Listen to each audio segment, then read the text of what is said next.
ശ്രീ വള്ളലാർ രാമലിംഗസ്വാമികളുടെ അരുൾപ്പെരും ജ്യോതിയിലെ അടുത്ത ഒരു അകവലിലേക്കാണ് നാം പ്രവേശിക്കുന്നത്.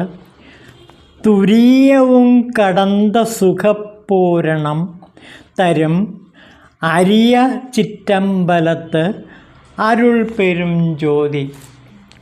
ശ്രേഷ്ഠമായ ചിറ്റമ്പലത്തിൽ അരുൾപ്പെരും ജ്യോതി പ്രകാശിക്കുന്നു. എങ്ങനെ പ്രകാശിക്കുന്നു? തുരീയവും കടന്ന് സുഖപൂരണം തരുന്നു. അപ്പോൾ തുരീയത്തെയും കടന്നുകൊണ്ട് ഈ ചിറ്റമ്പലത്തിൽ അരുൾപ്പെരും ജ്യോതി നിത്യമായി പ്രകാശിക്കുന്നു. അപ്പോൾ തുരീയം എന്ന അവസ്ഥയെയും കടന്ന് നിൽക്കുന്നതാണ് ഈ അരുൾപ്പെരും ജ്യോതി.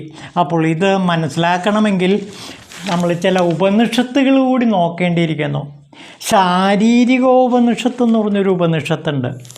അതിൽ ഈ തുരീയ അവസ്ഥയെക്കുറിച്ചിട്ട് പറയുന്നുണ്ട്. നമുക്ക് അത് എന്താണെന്ന് നോക്കാം. അതിൽ പ്രധാനമായിട്ടും ജാഗ്രത്, സ്വപ്ന, സുഷുപ്തി, തുരീയമിതി ചതുർവിധ അവസ്ഥ, ജ്ഞാനേന്ദ്രിയ, കർമ്മേന്ദ്രിയ എന്ന് തുടങ്ങുന്ന ഒരു മന്ത്രമുണ്ട്. ആ മന്ത്രത്തിൻ്റെ അർത്ഥം ഇതാണ്: ജാഗ്രത്, സ്വപ്ന, സുഷുപ്തി, തുരീയം എന്നീ 4 അവസ്ഥകളും ജ്ഞാനേന്ദ്രിയം, കർമ്മേന്ദ്രിയം, 4 അന്ധകരണങ്ങൾ എന്നിവയും ചേർന്നതാണ് ജാഗ്രത്. അപ്പോൾ ജാഗ്രത് എന്ന് പറയുന്നത് എന്തൊക്കെയാണ്? ജ്ഞാനേന്ദ്രിയം, കർമ്മേന്ദ്രിയം, അന്ധകരണങ്ങൾ, ഇത് ചേർന്നാണ് ജാഗ്രത്, നമ്മുടെ ഉണർന്നിരിക്കുന്ന ഇപ്പോഴത്തെ അവസ്ഥ. പിന്നെ സ്വപ്നത്തിൽ 4 അന്ധകരണങ്ങൾ വസിക്കുന്നു. അന്ധകരണങ്ങൾ മനോബുദ്ധി അഹങ്കാര ചിത്തം എന്ന അന്ധകരണങ്ങൾ സ്വപ്നത്തിൽ വർത്തിക്കുന്നു. അപ്പോൾ നാം സ്വപ്നം കാണുമ്പോൾ ഈ 4 അന്ധകരണങ്ങളാണ് പ്രവർത്തിക്കുന്നത്. പിന്നെ സുഷുപ്തി അവസ്ഥയിൽ കേവലം ചിത്തം മാത്രം വസിക്കുന്നു. സുഷുപ്തി അവസ്ഥയിൽ, അതായത് ഡീപ്പ് സ്ലീപ്പ് എന്ന ആ അവസ്ഥയിൽ ചിത്തം മാത്രമേ വസിക്കുന്നുള്ളൂ. പിന്നെ സുഷുപ്തിയും കഴിഞ്ഞിട്ട് തുരീയ അവസ്ഥയുണ്ട്.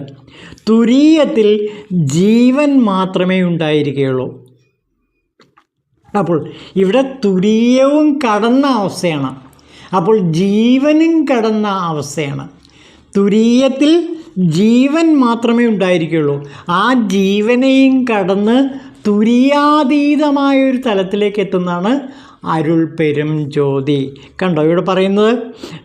നോക്കൂ, ഉന്മീലിത നാമീലിതങ്ങളുടെ മധ്യേ സ്ഥിതി ചെയ്യുന്ന ജീവൻ പരമാത്മാവിൻ്റെ മധ്യേ ക്ഷേത്രജ്ഞനെന്ന് പറയപ്പെടുന്നു. അപ്പോൾ പരമാത്മാവായ ക്ഷേത്രജ്ഞൻ ഉന്മീലിത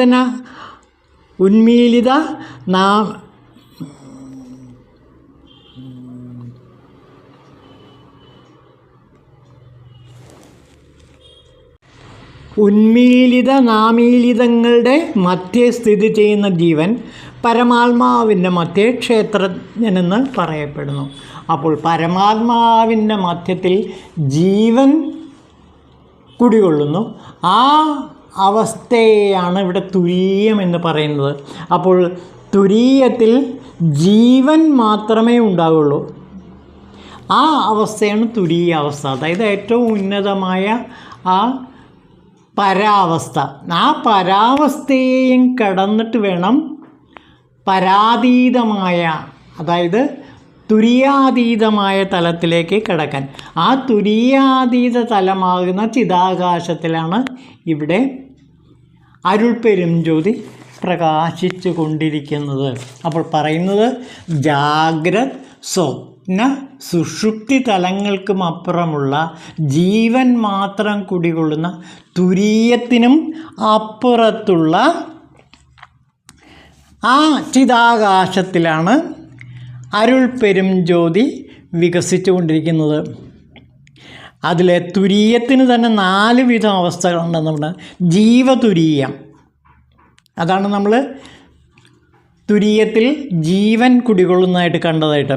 പിന്നെ പരതുരീയമുണ്ട്, ശിവതുരീയമുണ്ട്, ശുദ്ധശിവതുരീയമുണ്ട്. ആ തുര്യാതീത നിലയിലാണ് പരിപൂർണമായ ആനന്ദം കുടികൊള്ളുന്നത്. ഈ ആനന്ദമാകുന്ന ചിദാകാശത്താണ്, പരിപൂർണമാകുന്ന ചിദാനന്ദമെന്ന ആകാശത്താണ് ഈ അരുൾപ്പെരും ജ്യോതി പ്രകാശിച്ചു കൊണ്ടേയിരിക്കുന്നത്. അപ്പോൾ നമ്മുടെ അണ്ഡത്തിൽ, അതേപോലെ പിണ്ഡത്തിൽ എല്ലാം തന്നെ ഈ അരുൾപ്പെരും ജ്യോതി നിറഞ്ഞു നിൽക്കുന്നു. അപ്പോൾ സൃഷ്ടിയുടെ എല്ലാ തലങ്ങളിലും ഈ ജാഗ്രത, സ്വപ്ന, സുഷുപ്തി, തുരീയം, തുര്യാതീതമായ തലങ്ങളുണ്ട്. അതുപോലെ വ്യക്തിയിലും, അതായത് പിണ്ഡത്തിലും ഈ തുരീയവും തുര്യാതീതവുമായ തലങ്ങളുണ്ട്. ഇതിനെപ്പറ്റി കൂടുതൽ മനസ്സിലാക്കാൻ നമുക്ക് മാണ്ഡൂക്യോപനിഷത്തിലെ ഗൗഡപാദ കാരിക എന്ന് പറഞ്ഞൊരു കാരികയുണ്ട്. അതിൽ ഈ രംഗം കുറച്ചുകൂടി വ്യക്തമാക്കുന്നുണ്ട്. നമുക്ക് അതുകൂടി നോക്കാം. മാണ്ഡൂക്യോപനിഷത്തിൻ്റെ ഗൗഡപാദ കാരികയിൽ ആചാര്യം പറയുന്നത് നോക്കൂ.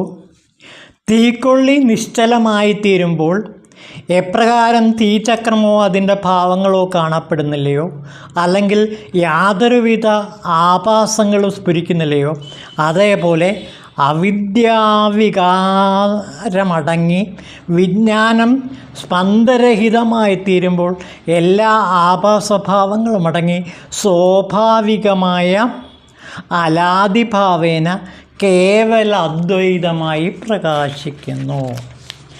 ഈ കേവല അദ്വൈതമാണ് തുരീയ അവസ്ഥ. പിന്നെ ആചാര്യം പറയുകയാണ്, തീക്കൊള്ളി മിന്നുന്ന സമയത്ത് തോന്നപ്പെടുന്ന തീചക്രം തുടങ്ങിയ ആഭാസ സ്വരൂപങ്ങൾ ആ തീക്കൊള്ളിയിൽ നിന്നല്ലാതെ മറ്റെവിടെ നിന്നും വന്നതല്ലെന്ന് വ്യക്തമാണല്ലോ. എന്നാൽ വാസ്തവത്തിൽ തീക്കൊള്ളിയിൽ നിന്നും അങ്ങനെയുള്ള രൂപങ്ങൾ ഉണ്ടായിട്ടുണ്ടോ? ഉണ്ടെങ്കിൽ തീക്കൊള്ളി മിന്നാതാവുമ്പോൾ പ്രസ്തുത ആഭാസ രൂപങ്ങൾ എവിടെയെങ്കിലും ലയിക്കണമല്ലോ. എവിടെയാണ് ലയിക്കുന്നത്? തീക്കൊള്ളിയിൽ ലയിക്കുന്നില്ല, മറ്റെവിടെയും ലയിക്കുന്നില്ല. അത് വ്യക്തമാണ്. ആ സ്ഥിതിക്ക് തോന്നപ്പെട്ട സ്വരൂപങ്ങൾ വെറും ഭ്രാന്തി മാത്രമല്ലാതെ മറ്റെന്താണ്? അതുപോലെ ജന്മാദിഭാവങ്ങളില്ലാത്ത ബ്രഹ്മത്തിന് ജന്മാദിഭാവങ്ങളുണ്ടെന്ന പ്രതീതിയും അവിദ്യാവിലാസത്താൽ സംഭവിക്കുന്ന ഭ്രാന്തി വിശേഷം മാത്രമാണ്. അപ്പോൾ ജാഗ്രത്, സ്വപ്ന, സുഷുപ്തി തലങ്ങൾ വാസ്തവത്തിൽ ഭ്രാന്തി മാത്രമാണ്. അവ കടന്ന് ചെന്ന്, അവയും കടന്നു ചെന്ന് സുഷുപ്തിക്കും അപ്പുറമുള്ള തുരീയ അവസ്ഥയിലെത്തുമ്പോഴാണ് ജീവൻ തുരീയ അവസ്ഥയിൽ മാത്രം നിലകൊള്ളുന്നത്. ഈ അവസ്ഥയും കടന്ന് തുര്യാതീതമായ തലത്തിലെത്തുമ്പോഴാണ് ഈ അരുൾപ്പെരും ജ്യോതിയുടെ വികാസം നാം കാണുന്നത്. അപ്പോൾ പറഞ്ഞതിൻ്റെ രത്നചുരുക്കം ഇതാണ്: ജാഗ്രത്, സ്വപ്ന, സുഷുപ്തി തലങ്ങളും കടന്ന് തുരീയ തലത്വവും കടന്ന് തുര്യാതീതമായ തലത്തിൽ എത്തിച്ചേരുമ്പോൾ മാത്രമാണ് അരുൾപ്പെരും ജ്യോതി അതിൻ്റെ പൂർണ്ണ രൂപത്തിൽ പ്രകാശിക്കുന്നത്. ഇതിനെ ശൈവസിദ്ധാന്തം കൂടുതൽ ഗംഭീരമായി ചിത്രീകരിക്കുന്നുണ്ട്. 16 അവസ്ഥകളുമായി ബന്ധപ്പെടുത്തിക്കൊണ്ടാണ് ശൈവസിദ്ധാന്തം ചിത്രീകരിക്കുന്നത്. നമുക്ക് ആ 16 അവസ്ഥകൾ ഏതൊക്കെയാണെന്നും കൂടി നോക്കാം. ജാഗ്രം, സകല ദൃശ്യപദാർത്ഥങ്ങളിലും ഇത് എൻ്റേതെന്ന അഭിമാനമറ്റത്. ജാഗ്രത സ്വപ്നം, സച്ചിദാനന്ദ സ്വരൂപിയായ എങ്കദൃശ്യം പരമ്പരയെ അറിഞ്ഞ് നാമരൂപങ്ങളെ ത്യജിക്കുന്ന അവസ്ഥ. ജാഗ്രത് സുഷുപ്തി, പരിപൂർണ ചിതാഭാസ സ്വരൂപിയായ എങ്കൽ ബോധസ്വരൂപത്തിന് അന്യമായി വേറെ ഒന്നുമില്ലെന്നുള്ള നിശ്ചയം. ജാഗ്രത് ദൃശ്യം, സ്ഥൂലം, ആഭാസം, കാരണം, ഈ 3 കാരണങ്ങൾ നശിക്കാതിരുന്നാലും അവകൾ അസത്യമാണെന്ന് അറിയുക. സ്വപ്നജാഗ്രം സ്ഥൂലം അജ്ഞാനം നശിച്ച് ആഭാസകാരണങ്ങളുടെ ചേഷ്ടകളാൽ ഒരു ബന്ധവും എനിക്കില്ലെന്നറിയുക. സ്വപ്നം കാരണ അജ്ഞാനം നശിച്ചതിനാൽ ദൃഷ്ടാവ്, ദർശനം, ദൃശ്യം എന്നീ ത്രിപിടി ഭേദവും അതിൻ്റെ കാര്യമായ ദുഃഖവും വിജ്ഞാനവും ഇല്ലെന്നറിയുക. സ്വപ്ന സുഷുപ്തി അതിസുഷുപ്ത വിചാരണയാൽ ചഞ്ചലമറ്റ തൻ്റെ ബുദ്ധിവൃത്തി എപ്പോൾ ബോധത്തിൽ നശിക്കുന്നുവോ അപ്പോൾ ഉണ്ടാവുന്ന അവസ്ഥ. പിന്നെ സ്വപ്നതുര്യം സഹജാനുഭവം വന്ന് അഖണ്ഡാകാരവൃത്തിയുടെ അവസാനം നേരിടാത്തതിനാൽ ആ ആനന്ദാനുഭവം സഹജമാവാതിരിക്കുന്നത്. പിന്നെ സുഷുപ്തി ജാഗ്രം ചിന്മയാകാരത്തെ പ്രാപിച്ചിട്ട് അഖണ്ഡാകാരവൃത്തി ഒടുങ്ങുന്ന അവസ്ഥ. പിന്നെ സുഷുപ്തി സ്വപ്നം അഖണ്ഡാകാരവൃത്തിയിൽ ബഹുകാലം അനുഭവപ്പെട്ട് ആനന്ദാനുഭവസ്ഥിതിയിൽ സമമായ സ്വരൂപത്തെ പ്രാപിക്കുന്നത്. സുഷുപ്തി ദൃശ്യമായ അഖണ്ഡാകാരവൃത്തിയും നശിച്ച് കേവല അഖണ്ഡാകാര രസത്തിൽ മുഴുകുക. പിന്നെ സുഷുപ്തി തുരീയം അഖണ്ഡാകാരാനുഭവം ഭാവനയെ അപേക്ഷിക്കാതെ സ്വതേ ആവിർഭവിക്കുന്നത്. പിന്നെ ഇതാണ് തുരീയ അവസ്ഥയിലേക്ക് കിടക്കുന്നത്. തുരീയ ജാഗ്രം ആ അഖണ്ഡൈക രസാനുഭവം ജാഗ്രത്തിലും സഹജമായി ഉണ്ടാകുന്നു. പിന്നെ തുരീയ സ്വപ്നം ആ അഖണ്ഡ രസാനുഭവം സ്വപ്നത്തിലും സഹജമാകുന്നു. പിന്നെ തുരീയ സുഷുപ്തിയുണ്ട്.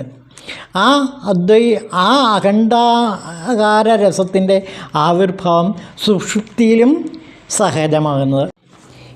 ഏത് സ്ഥലത്തിൽ അഖണ്ഡൈക രസം തേറ്റാൻ പകൽ ലയിക്കുന്നത് പോലെ അരൂപവും അഗോചരവുമായോ ആ അവസ്ഥ തന്നെ തുരീയം, അതല്ലെങ്കിൽ തുരീയാതീതം. അപ്പോൾ തുരീയാതീതമായ തലത്തിലാണ് ഈ ചിദാകാശത്തിൽ വിളങ്ങുന്ന അരുൾ പെരും ജ്യോതി നിലകൊള്ളുന്നത്. തുരീയം അല്ലെങ്കിൽ തുര്യാതീതം അതെന്താണെന്ന് ഒന്നുകൂടെ നോക്കൂ. ഏത് സ്ഥലത്തിൽ അഖണ്ഡൈകരസം തേറ്റാൻ പരൽ ലയിക്കുന്നത് പോലെ, അതായത് എപ്രകാരമാണോ പരിപൂർണമായി ബോധത്തിൽ ലയിക്കുന്നത് അങ്ങനെ അരൂപവും അഗോചരവുമായോ ആ അവസ്ഥ തന്നെ തുരീയം അല്ലെങ്കിൽ തുര്യാതീതം. അപ്പോൾ തുര്യാതീതത്തിലാണ് അരുൾ പെരുഞ്ജ്യോതി പ്രകാശിച്ചു നിൽക്കുന്നത് എന്നാണ് ഇവിടെ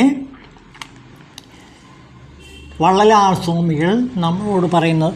തുരീയാതീതമായ തലം അതാണ് തുരീയം എന്ന അവസ്ഥ. തുരീയവും കടന്ന് സുഖപൂരണം തരും അരിയ ചിറ്റമ്പലത്ത് അരുൾ പെരും ജ്യോതി. അപ്പോൾ തുര്യാതീതമായ തലവും കടന്നു നിൽക്കുന്ന ആ സുഖഭൂമിയാണ്, ആത്മസുഖത്തിൻ്റെ അദ്വൈത ഭൂമിയിലാണ് ഈ അരുൾ പെരും ജ്യോതി പ്രകാശിച്ച് നിൽക്കുന്നത്. അപ്പോൾ പറഞ്ഞതിൻ്റെ രത്ന ചുരുക്കം ഇതാണ്. നമ്മുടെ പിണ്ഡത്തിൽ എന്തൊക്കെയുണ്ട്? ജാഗ്ര, സ്വപ്ന, സുഷുപ്തി, തുരീയ തലങ്ങളുണ്ട്. ഈ തുരീയ തലവും കടന്നതിന് ശേഷം തുരീയാതീതമായ തലത്തിൽ എത്തിച്ചേരുമ്പോൾ ഈ ചിദാകാശ വെളിയിൽ, അതായത് നമ്മുടെ ശിരസിലെ ഭ്രൂമധ്യത്തിൽ ഈ അരുൾ പെരും ജ്യോതി പ്രകാശിച്ചു നിൽക്കുന്നു. അപ്പോൾ നമുക്ക് ഈ അവസ്ഥകളൊക്കെ തരണം ചെയ്യേണ്ടിയിരിക്കുന്നു. ജാഗ്രത, സ്വപ്ന, സുഷുപ്തി, തുരീയ തലങ്ങളും കടന്നാൽ മാത്രമേ ഈ അഖണ്ഡമായ ആത്മരസത്തിൽ മുഴുകി ജീവിക്കാൻ കഴിയുകയുള്ളൂ. ഓം ശിവായ നമഃ.